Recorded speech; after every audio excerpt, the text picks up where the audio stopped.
ধর্ম যখন বিজ্ঞানকে বলে রাস্তা ছাড়ো, বিজ্ঞান কি রাস্তা ছেড়ে দেয়? পোপের ভয়ে দেশান্তরী হয়েছিলেন লিওনার্দো দা ভিঞ্চি। একটা অন্ধকার ঘরের মধ্যে পায়চারি করতেন গ্যালিলিও গ্যালিলেই। তাকে পাহারা দেবার জন্য বসে থাকতো একজন ধর্মের পেয়াদা, যার চোখের পাতা বাতাসেও নড়ে না।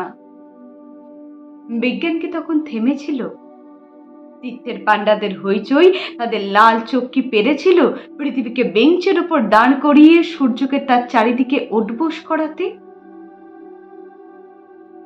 ধর্ম যতদিন দুঃখী মানুষকে বেঁচে থাকবার সাহস দেয়, ততদিন রাস্তা নিয়ে কারোর সঙ্গে তার ঝগড়া থাকে না।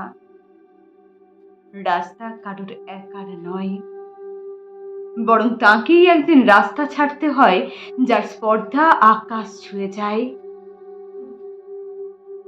বিজ্ঞান যখন প্রেমের গান তুলে ভাড়াটে জাল্লাদদের পোশাক গায়ে চাপায়, আর রাজনীতির বাদশারা পয়সা দিয়ে তার ইজ্জত কিনে নেয়, আর তার গলা থেকেও ধর্মের ষাঁড়েদের মতোই কর্কশ আদেশ শোনা যায়, রাস্তা ছাড়ো নইলে। পৃথিবীর কালো সাদা হলুদ মানুষের গান, তাদের স্বপ্ন, সে চিৎকার শুনে মুহূর্তে থমকে তাকায়। তারপর যার যেদিকে রাস্তা সেদিকেই মুখ করে তারা সামনের দিকে, আরো সামনের দিকে এগিয়ে যায়।